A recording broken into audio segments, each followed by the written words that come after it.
Hi, my name is Keri Barnum. I am here for New Shelves Books and Free Advice Friday, and it is my honor and pleasure to introduce to you Lee Wind. He is the Director of Education and Programs for IBPA, which is the Independent Book Publishers Association. And Lee is also an author. He's been in the trenches along with the rest of us. And you have been really successful with that. So we are so excited to hear from you about all your knowledge that you're going to share with us, and also just to chat about all the fun things. So thank you, Lee, for joining us. Oh, it's my pleasure. Thank you, Keri. And I hope it won't be like an information dump, right? Like we'll try to work the exposition into, like we do with when we write. That's right. And so I was bragging. I told you I was bragging last month about the bookshelves behind you and the beauty to behold. Hashtag goals, because one day I will have rainbow bookshelves when I get motivated enough. I just need your daughter to come visit. Apparently, that's all. Just let her know. I'll be calling soon. But so tell us first, I know that you work with IBPA, which we've talked about before, you guys. We've talked about Pub U and how they do the conferences. We've also talked about the Benjamin Franklin Awards, which is the book awards through IBPA. But IBPA has a ton more to offer than just those two things. So can you just give us a quick overview of what IBPA is and what they do? Absolutely. So IBPA started about 38 years ago, and it was started by about a dozen independent publishers, all in Southern California, who were wanting to go to the big show in New York City I think it was at the Javits Center at the time, but basically to sort of present their books to the trade, to librarians, to bookstores. But trade shows are really, really expensive. So they were talking about like, how are they going to solve it? And they decided that they would collaborate. They would send all of their books with one representative. And by pooling their resources, they were able to sort of leverage the power of community, and it's sort of this cooperative marketing idea. And that was the beginning of what at the time was called the Publishers Marketing Association. And then and our founder, the woman that went with all the books, was Jan Nathan, and she was the founder of what became IBPA. And then over the years, we added more and more sort of cooperative marketing programs. So like one program we still do is the cover of Publishers Weekly. So twice a year, for you to buy the cover of Publishers Weekly costs, I don't know, $11, $12, $14,000. It's very, very expensive. But so IBPA, twice a year, we buy the cover on behalf of our members, and then we put like 12 covers on the cover, and we do like a montage kind of thing. And so for $950, our members get the opportunity to be on the cover of Publishers Weekly. So like that's a great example of like the kind of things that we were doing. And then we created programs to reach out to librarians. We send out this cool e-blast, about 15 new titles to librarians in different categories, like elementary school librarians or public library, children's and YA librarians, and then like a nonfiction and a fiction list to adult librarians and college and academic librarians. Like we really are trying to help publishers and their authors reach the trade, reach sort of the people that have access. And then one exciting thing we're looking at for 2022 is adding some consumer-facing marketing things. But so in addition to all the cooperative marketing opportunities, we added advocacy because, and education. So those are the three things. We say like advocacy, education, and tools for success. So education, the idea behind it is to make sure that like the quality of everything published, whether you're publishing it as the author or whether you're an indie publisher publishing other people, we want everything that gets published independently to be at that amazing quality level. So it's indistinguishable from the stuff coming out from the major publishers, because really consumers don't care. No. And a great book is a great book. And then that's the advocacy part. We want books to be judged on the quality of the book and not on the business model behind it or who published it. I mean, I don't think any general reader is like turning to the copyright page to see who published it. Right. And so I feel like if we can do that, if we can keep the level high, then we're going to work against that stigma that self-publishing still has a little bit, especially in terms of the trade. And we can work toward, a rising tide lift all boats, and we can get to where, everybody has a really good shot. And what we really want at IBPA is we want indie publishing to be like indie film.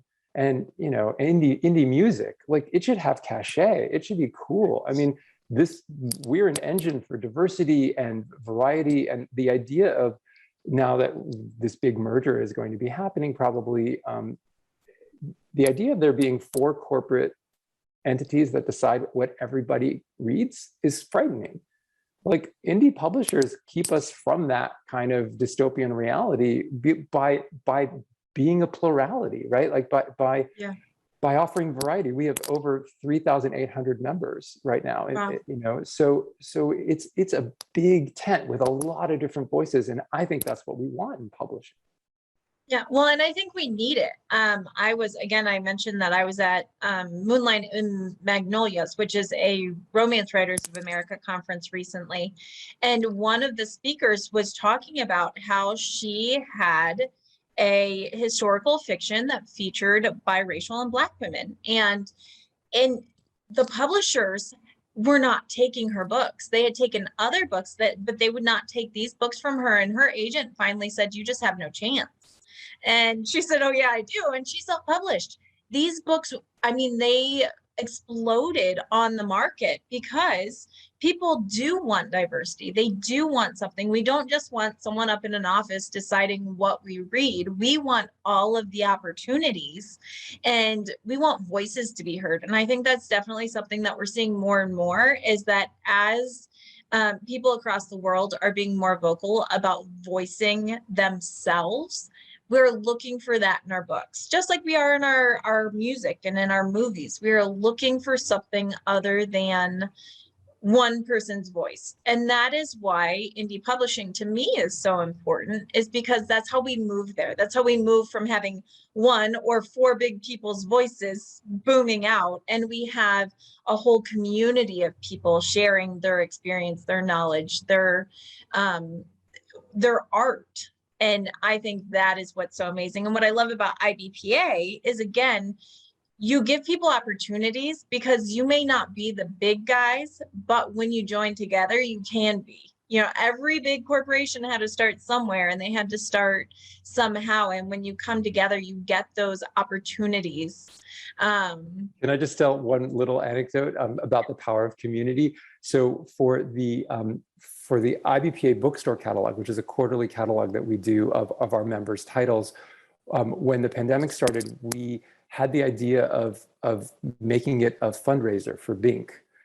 So our publisher members could, it didn't cost them anything. We just took money off of the, you know, we're a nonprofit. The idea is to sort of be of the most service. So the idea was that we would take $40 a page and donate it to this nonprofit that was actually helping booksellers. So, you know, because we couldn't, you know, we're a nonprofit, we couldn't write a giant check to Bink, right? But over the course of a year, over 4 catalogs, we donated over $9,500 to support Bink on behalf of our members. So that was really cool, because like we were able to like show them our members' books and show them our support and actually support them and be of help. And so now we've cycled it where we're doing a new nonprofit, and we're benefiting We Need Diverse Books and their internship grant program. So we just locked the page count of the upcoming winter catalog, 52 pages, $40 a page. So they're getting a check for $2,080 to help support that program. So that's another kind of cool thing that we can do with the power of community. Yeah, for sure. And supporting each other like that is amazing. And I love that. We've got Tara over on the side is just saying that those collaborations are a huge part of what IBPA offers. So not only is it the education, but it's the opportunities to get together. And she's talking about a roundtables. Can you tell us about the monthly roundtables at IBPA? Absolutely. So we're always looking for ways for members to connect. And thanks, Tara, for bringing that up. And she's also saying, like, yes, there's also discounts. And yes, there's tons of discounts. There's tons of member benefits. In fact, like even buying your ISBNs, you get like a 15% discount on Bowker by being a member of IBPA. But yeah, the member roundtables, it's really just like an open Zoom room where we gather and we talk about like, all right, what are you excited about for the upcoming conference? The one we had this week was We broke into rooms where people were talking about marketing and distribution, sort of whether they were just publishing themselves or whether they were publishing other people. It's just this wonderful ability to sort of connect. And we had over 100 members sign up for that. And the idea is just really to create opportunities to build that community. Something we added, I run a monthly webinar program for us, sort of educational webinars. And we started doing at the end of the webinar, like a half hour of just hanging out and talking as a community. Like we promoted everyone to a panelist. Once we said thank you to our speaker, and they left, and then everybody that wanted to stay, we promoted to a panelist, and then we all just sort of talked. It's sort of like when you go to a real life conference and you hang out in the hallway afterwards and you talk about like, oh, what did you think of that? And I never thought that was super cool. And just connection, right? Right. Like you were saying, like it's the community aspect of it is so important, and what we do can be kind of isolating. So to be able to connect and to find people that can help us on our journeys and that we can help them, that's cool. Yeah. And I have made at conferences and even in webinars, that's how I met Lee, is we were panelists on a marketing webinar together. And I was like, let's be friends. And he said, okay. So I think that is definitely so important to have that community, because writers can be kind of spaced out, but we're all in this together, which is amazing to have that kind of community and to be able to have it. I know we've got it here at Free Advice Fridays, and I think IBPA is another great spot for that as well. So I just think what they do is great. We do have a question from Randy. I'm a poet. Is poetry fiction or nonfiction? And can we get an industry-wide determination for categorization purposes? Oh boy. So is poetry fiction or nonfiction? Because it does kind of write that line. What do you think? Oof. I would be curious what the Bicep code is on poetry. I think that there's probably nonfiction poetry, and then there's probably fiction poetry. And I think, as Tara's saying in the chat, I think it depends on the focus of the poetry. Yeah. And then it's interesting because there's a new, well, I don't know, new, but there's a label that's come up. I've heard now. It's sort of like, it's fiction, but it has a lot of stuff that is nonfiction in it. Yeah. So, and you got to, especially in the world of children's, which is the world that I understand and I come from, I think that's like, I have a picture book that's out, that just came out on Tuesday, and it's sort of, it's fiction, but it's inspired by a true story. So I think that what's important for that kind of stuff is to just be very clear about, like, what's real and what's not. And sometimes it is creative fiction, like it's inspired by true things, but what lives in my head is not quite true most days. Right.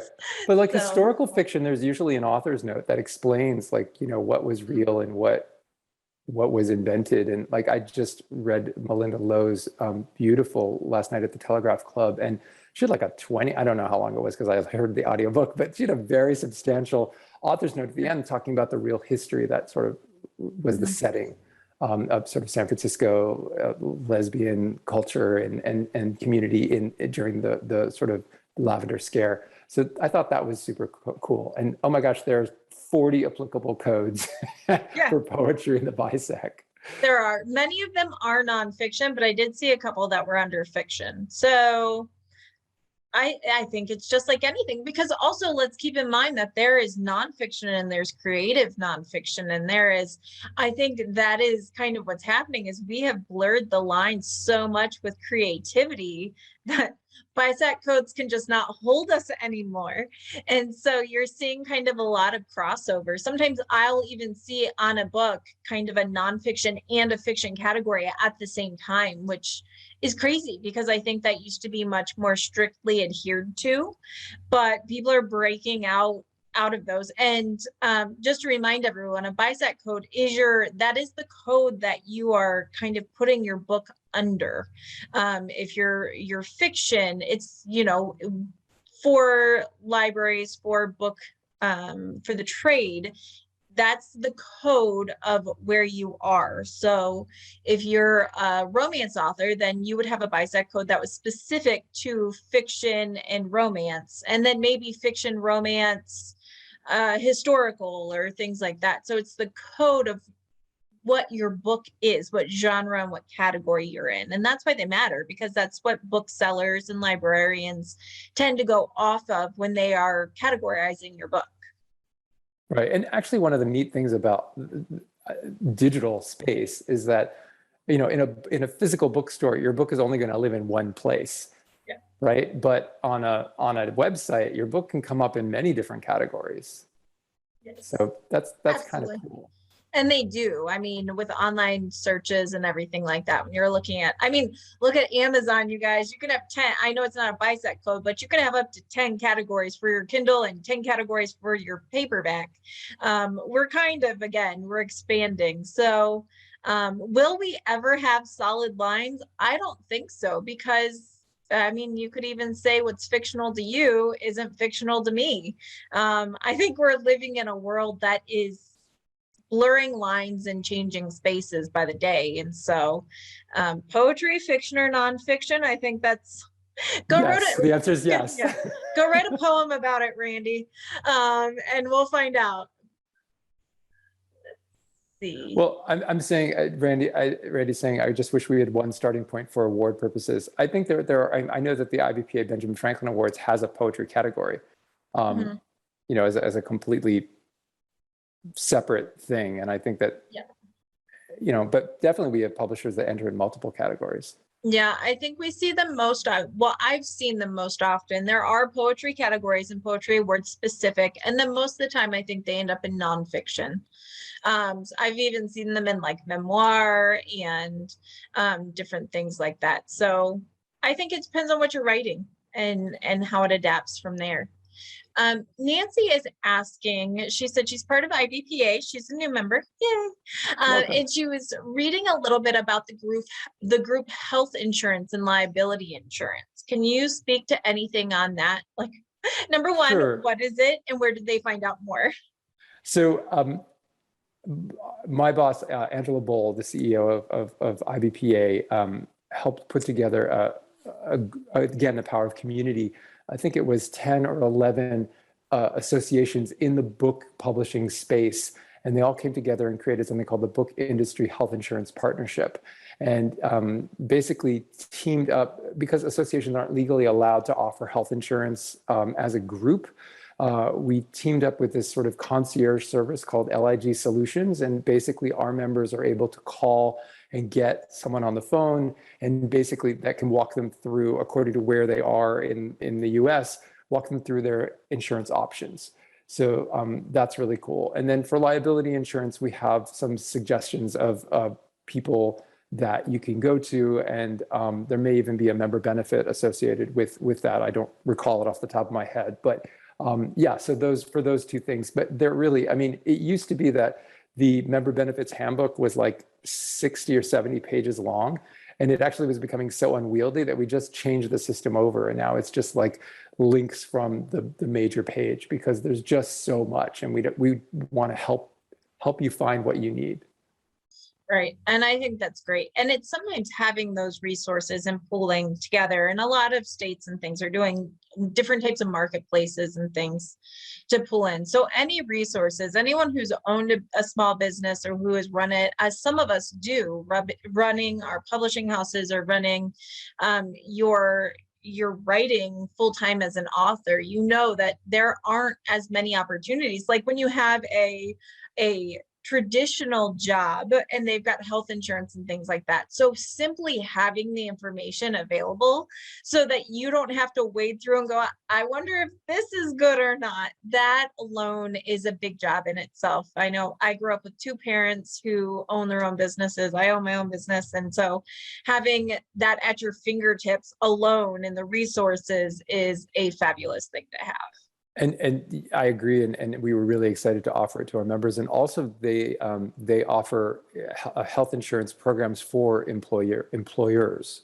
So if you're a small company and you need to figure out what are you going to offer your employees, they can help with that as well. So it's, I think the idea is eventually, if it became legal, it would be super cool to be able to have an association healthcare plan. Yeah. Since that's not allowed, this is sort of the next best thing. We sort of have this concierge service that can actually, you can get on the phone with someone and they can walk you through your options. So Yeah. yeah, and that's a pretty new thing in the last year. Yeah, it did just come out, I think. And Caroline, you're asking if IBPA has a fee, and they do. It is a fee membership, but it's really reasonable. I just put the IBPA link in our chat so you can check it out.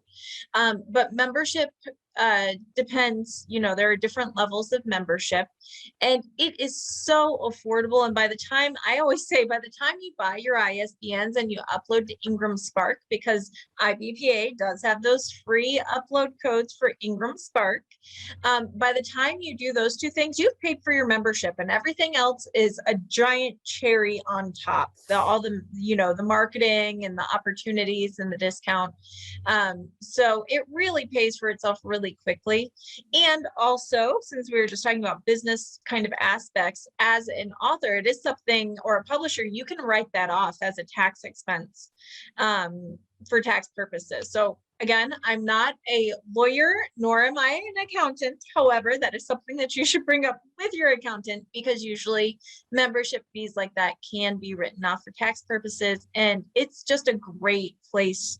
It's a great investment in your business as an author and in your learning, because if you don't have really reliable places to get information and learn and community to work with, then that's when you get in trouble, and that's when you go take free ISBNs from KDP, which everyone knows that's my soapbox of all time. So it's definitely, in my opinion, worth the investment. New Shelves has been a member for years. So yeah, Randy's saying, thanks for the Ingram deal. It saved me close to $100 this month alone, which is, it's one of the few places you can get those Ingram Spark codes. So it's not the reason, but it is a great opportunity, as we know, to save there for the upload codes. Yeah, I love that. And we're a nonprofit, so the idea is that we try to keep things really accessible. And with everything we do, we want you to be able to feel like we're offering a lot of value. Yes, absolutely. And I feel it. So let's see. David's asking, we tend to talk a lot about author to consumer or independent publisher to consumer, the steps, process, and so on. I've recently been contacted by a state library wanting to purchase my books. I'm discovering some differences, such as the state library policy request an invoice. So the author publisher fronts the cost of the books first, and then once the state receives the book, then they pay the invoice. This process or workflow is slightly different than if selling books from the author publisher to the end consumer. Can you speak to some resources on or training on how or what a small author publisher can best learn the ways to understand the various workflows, business models, process, or gaining reviews from a business to business scenario? So the summary of that is that, hey, people do business in all different sort of ways, and how do we learn them?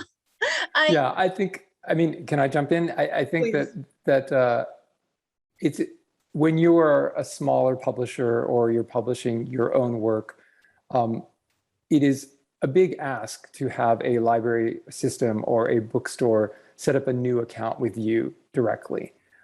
Because like I said, like IBPA has 3,800 members, right? Like no bookstore wants to set up 3,800 accounts, or no library does either. So, setting your book up in ways that, they can go through channels they're used to going through is a way to sort of set yourself up for success, right? That's why so many people are so excited about Ingram Spark, because, printing on demand through Ingram Spark makes your book available in the Ingram wholesale universe. And, that is how a lot of libraries and bookstores are able to order your book. And you of course have to set it at the right terms and returnable and the things that they want, right? Like, so I think that is the easiest level setting in terms of, making your books easily available to these people, so you don't have to go through that extra sort of those extra steps. But I mean, there are exceptions. There are companies, you know, I'm thinking of like Help on a Shelf, right? Like there are certain companies, or there was a book, there was a children's book about like a sheep that was photos of a sheep or a goat. I can't remember, but it was like something recently in the Northeast. And it just like took off like fire, and they distributed themselves. So it's doable. I mean, but I think those are the exceptions rather than the rule. They are. And well, and it's important to realize with the libraries that many libraries do order from Ingram, but there are some libraries that will only order from Baker and Taylor.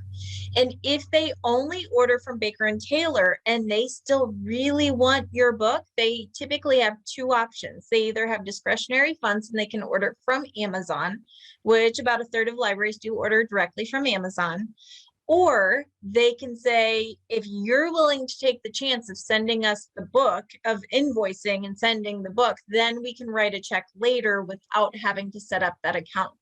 So not all state libraries will run into that. Some state libraries will order from Ingram. It depends on the library. But what I always say for the publishers and the authors I work with is that's part of what's fun and frustrating about working in this sector, is that you'll run into things different every day because there are over 116,000 libraries in the US alone, and they may all very well have different policies.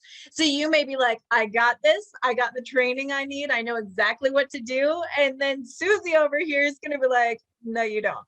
And so you kind of have to be adaptable and be open to learning and just and going with it. I think that overall having things set up well through Ingram Spark, or if you're going through trade distribution, getting Baker and Taylor, that's all you can really do. You will have bumps in the road sometimes, but it gives you another opportunity. So if those bumps in the road come with an opportunity to expand your reach, and it does mean you're out the money for a little bit, take the chance. I think it's worth it, especially from, if it's a state library, they tend to have pretty good reputation. So it's not like, it's not like someone calling you up, be like, hey, I'm Mike, I just want you to send me some books.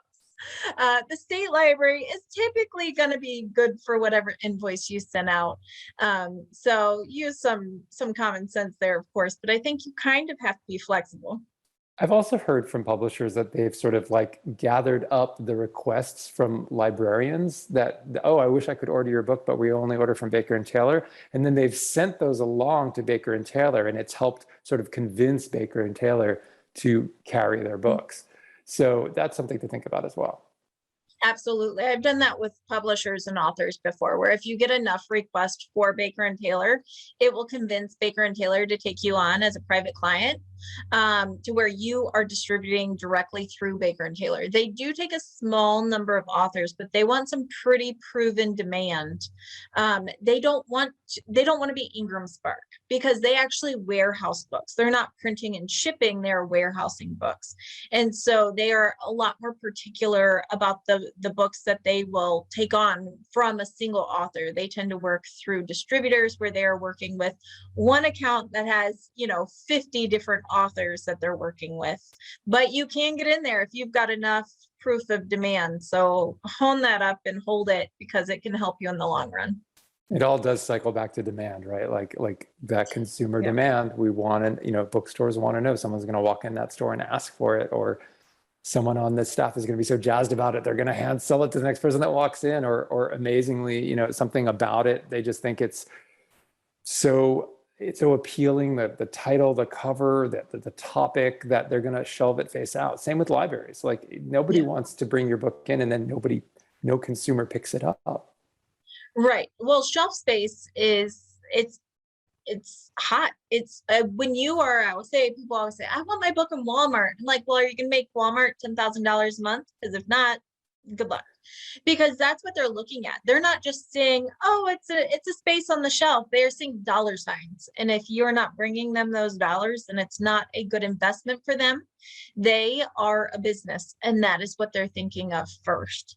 And I know it's hard because in the author community, we have a lot of big feels, and we have a lot of, I want people to support me and I want to support other people. But it's really important to realize that overall, the book industry is a business. And so a lot of people are thinking of the bottom dollar in the end. And we have to kind of respect that. I mean, it's their jobs. They have families that they want to house and feed and all that. So it's that fine line of finding champions and championing others, but also realizing it's a business. And we do actually have to balance the checkbook from time to time, as do all the booksellers, the publishers, and everyone else. Absolutely. I think maybe for authors, we can forget it because, you know, a lot of us have day jobs and or other kind of people supporting us in our sort of, you know, our passion pursuits. So I think that it's a great piece of advice. And actually just yesterday, there was an article I read where the head of one of the large publishers was talking about how the business model was really set up that there were a few amazing hits, and that was what made the business work, rather than you know, every book being a hit. I've talked to some big publishers and to some pretty well-known agents, and they typically tell me they are looking for about 10% of their books to really earn out and earn up. The other ones, they're gambling on. They're hoping it'll be big, but they need about 10% to really make it big, to make the profit margin continue to work. And that's crazy. I mean, it's crazy that even when you get with a big publisher, they're only looking for about 10% to really be successful. But it makes a lot of sense when you look at all the books that are out there and some that get more attention than others, and it's crazy. Which circles back to the idea that as an author or as an indie publisher, like it is a little bit about scale, right? Like if you need, if you're thinking that the average is 1 out of 10 is going to be really, really successful, well, you got to publish the first 10 books. That's right. To get one, right? Exactly. When people say, well, how do I sell my book? Go write another one.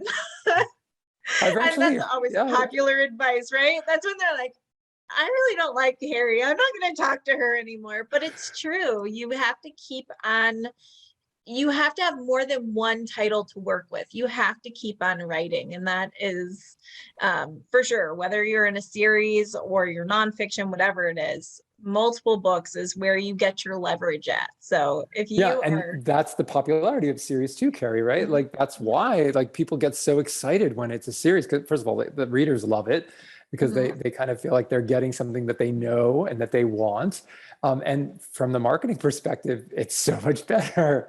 Like if you look at BookBub, like they have such success with, you know, putting the first book of a series for free. And then, you know, the sales, I mean, you look at the charts and the numbers, it's astonishing, right? Like, but you need it to be a series. It doesn't work. If you only have one book and you're giving it away for free, you're not making any money. Exactly. And that's exactly what it is. I have a client who does have a mystery series, and she got a BookBub for a free deal. She had somewhere around 40,000 downloads of her first book. And then her paid reads on Kindle Unlimited for the rest of the series almost hit 2 million in 1 month.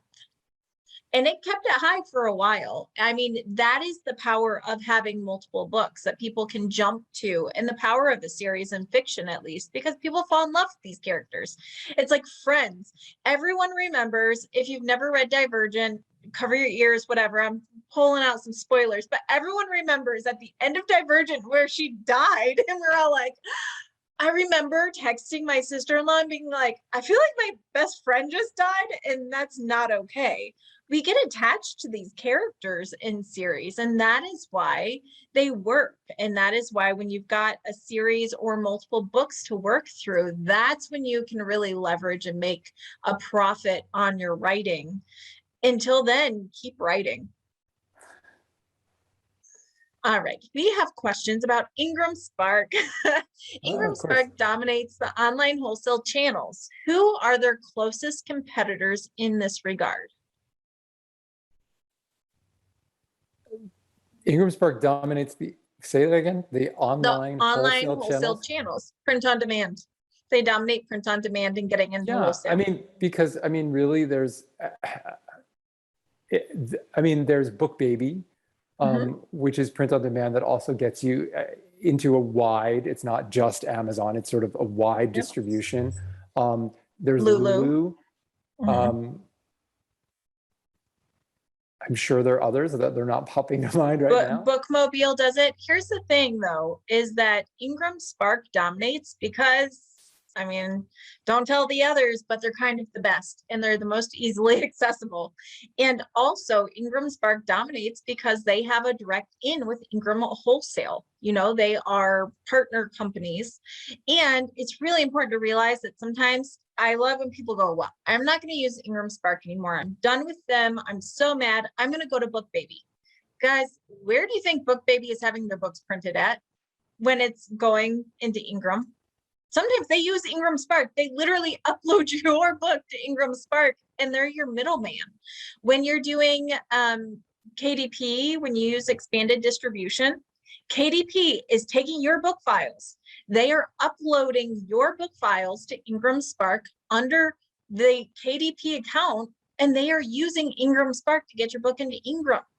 I mean, that is how these things tend to work. So as much as sometimes people are like going to stick it to the man and not give Ingram Spark your business, you are just paying someone else more money to give them your business. So it's best to learn to play nice, play by the rules, because Ingram Spark really is a wonderful company when you use them appropriately. And I've talked about this before, that Ingram Spark is a print on demand company. Their job is to print. Their job is to get you into Ingram Wholesale. Their job is not to teach you how to use distribution models. It's your job to go out and learn. And there are places like IBPA that offer, you know, training and education on these areas so that you can get the education you need to use these platforms in the best way possible. So you're less frustrated and you can make more money. Yeah, and we actually have a distribution resource center at IBPA. It's we're creating sort of these areas, these resource centers where you can learn about different aspects of the business. So distribution is definitely one that comes up all the time. So that's something that you can check out when you're a member. And there's like a bunch of articles and sort of checklists, and there's our past webinars on the subject to sort of get you oriented to what your options are. Right. And I think that's great. On IBPA as a member, is there anywhere on the website where members can find a template or a sample contract for hiring a work for hire illustrator for a children's book? So are there like templates for sample contracts and things in the industry? There's a template that's annotated for an author contract, and I believe that there are notes in that template about illustration as well. I don't know if it specifically gets into work for hire. There's also a template for a translation rights agreement. So yeah, and one of the cool things is that when someone is looking for something, there's sort of like a private, I don't know, it's like a Facebook-ish sort of listserv that's just for members. So there's a sort of safe place that you can ask a question and be like, hey, does someone have a contract that they'd be willing to share on for this? You know, we just did a webinar in, I think it was February.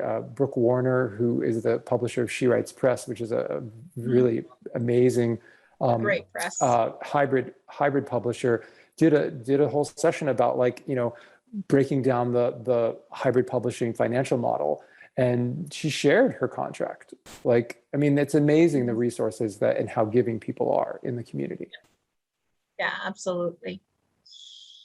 Let me see. So Caroline is asking, do you run Amazon ads at all, Lee? Do you have any experience with Amazon ads? Personally, no, Yeah. I don't. Okay. I can't. I try. I just don't want to give them more money. And I feel you there. All right, I'll feel this. But I will say that, I mean, I definitely know, like figuring out Amazon ads is like something that people are very, very focused on. And I know that, like, you know, I have one book that I crowdfunded, one book that's out from the indie publisher Learner, and another book that's out from the indie publisher Levine Querido. And I know that Learner is taking out ads on Amazon for my book. I just don't really track it. Right.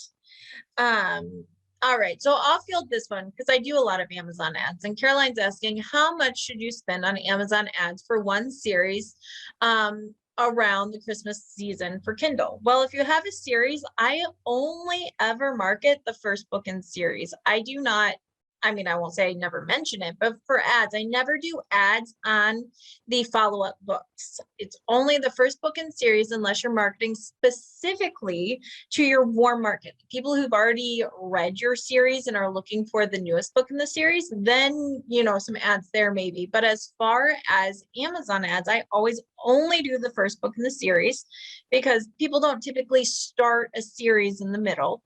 And you can start as little as $5 a day. It's not how much you spend, it's that you're spending it with some smarts. Spend it smart and then scale up. The goal, of course, is to make sure that you're getting that money back. And it may be that you're not making it back on that single book, but you're making profit on the series overall. So if you hook people on the one book and then you're making your money after, that's what most series do, is they don't make a lot of profit, if any, on that first book. It's kind of their hook, their lead in, their generator, but then they're making money on the others. So it's not a hard set amount. $5 a day is pretty typical.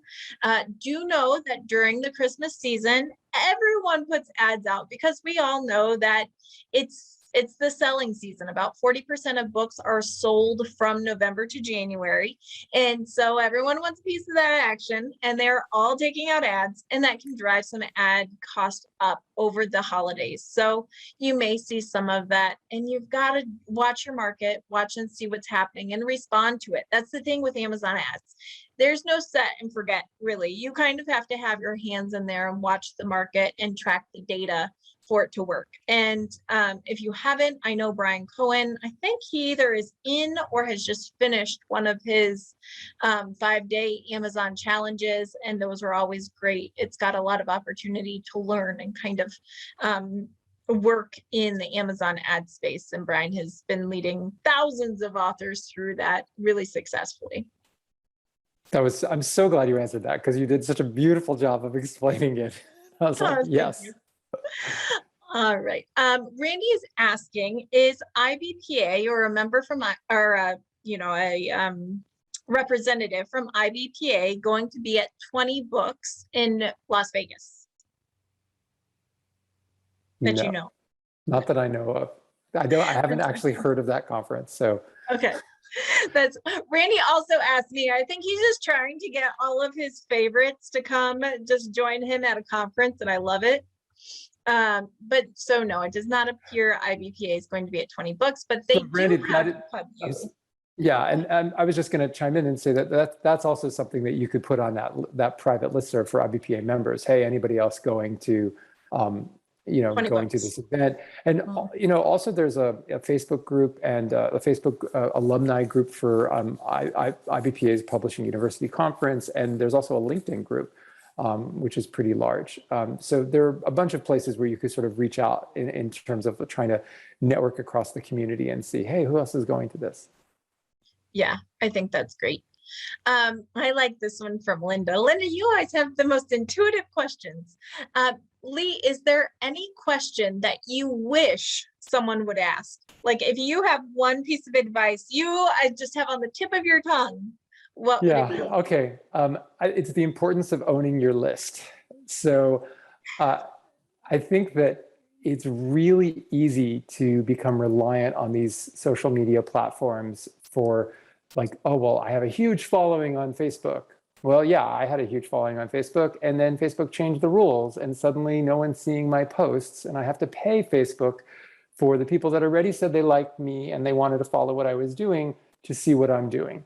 So I think that was a big wake-up call for me. And I think that I really refocused and was like, I need to build my email list. So there are different ways of doing that. I believe in the organic way of doing it. One of the programs I mentioned earlier, the IBPA's Library eBlast program, when you have those 15 books that go to those middle school and high school librarians, for example, if a librarian clicks on your book, when they clicked on my book, we ended up logging, we get a log of that from the company we work with called LibraryWorks. And so I have hundreds of librarians on my author email list because of getting their information through that and reaching out to them and being like, hey, would you like to be on my email list? So it's like, so, that to me, like, that's gold. Like, I own that list. And they get a weekly email from me with updates from my blog.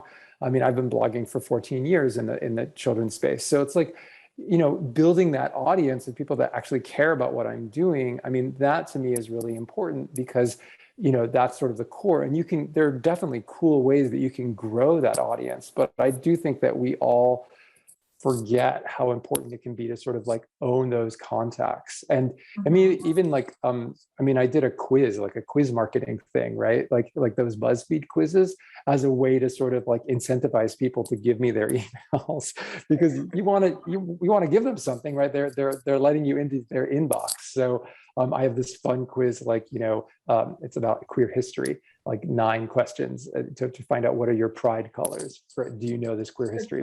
That's because I wrote a book called No Way They Were Gay, and it's for kids 11 and up, well, anybody 11 and up, all about queer history. So it sort of related to my topic, it related to my blog, and it was a way to sort of get people excited about my book and give them information and get their emails too.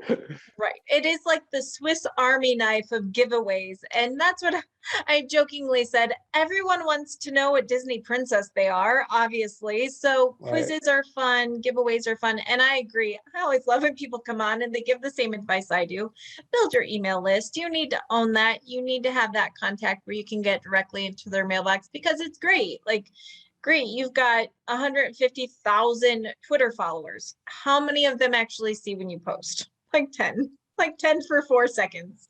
And so it's really important that do those things, grow your social media. It's definitely a platform, but when you own an email, you have a direct connection. It's like a phone number that you can pick up and you can call at any time. Yeah, and it's interesting because Keri, this morning before we started, I went to your website and I was like, I want to read your bio again, just so I remember who I'm talking to. And as I was reading your bio, this little thing popped up, like sign up for our newsletter. I was like, sure, And we have that, and we have freebies on our website. Every time I do a webinar, every time I do a chat or a guest blog, I always work in something where I'm like, hey, this is free, but you have to come to my website. You kind of have to, and you have the option to sign up. You don't have to, but you have the option to sign up. Exactly. Because it's just like reviews. You don't get reviews if you don't ask for reviews. You don't get people's email addresses if you don't ask for them. If you don't ask to be friends, you will never be friends. So you've got to ask. Let's be friends. I know. That's just me. All right, Cheryl's got one last question. Look, guys, you say you don't want to know what Disney princess you are, but I bet you've done at least one of those quizzes. I see you over on the chat. I have also tried to find out what Disney prince I am and all of the things. I'm a sucker for the quizzes. I'm like, oh, of course I want to know what mood ring color I am. Oh, the quiz that I remember was, which Disney princess castle would you live in? I would do that one too. I am. I'm really good at unsubscribing also because otherwise my mail inbox, like, I don't know why I get hundreds a day because I'm a sucker for the quizzes. If you guys ever need me, just give me a quiz. All right, so focus, Keri, focus. Questions about IBPA has special opportunities with Netgalley, where you can sign up for Netgalley, which is a review platform and program at a discounted price. So if authors are using that for the first time, do you have any tips on what to expect and also how to optimize their opportunities on Netgalley? Sure. I mean, one of the cool things by doing Netgalley through IBPA is that you get to do a 3-month listing. If you go directly to Netgalley, it's a 6-month listing is the minimum. Mm-hmm. So it's a lot of people opt to do the 3-month thing. Netgalley has an enormous, I can't even remember how many hundreds of thousands of people are in their sort of universe. And it's an opportunity to sort of get social proof.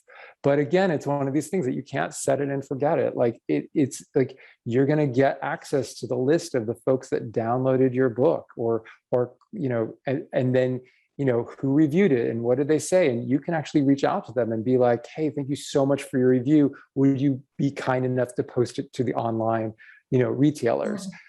You gotta kind of be engaged and be involved with it. And I think it's really cool. Like, this was something I wanted to bring up as well, in terms of like thinking about your marketing in terms of synergy, that it's not just one thing.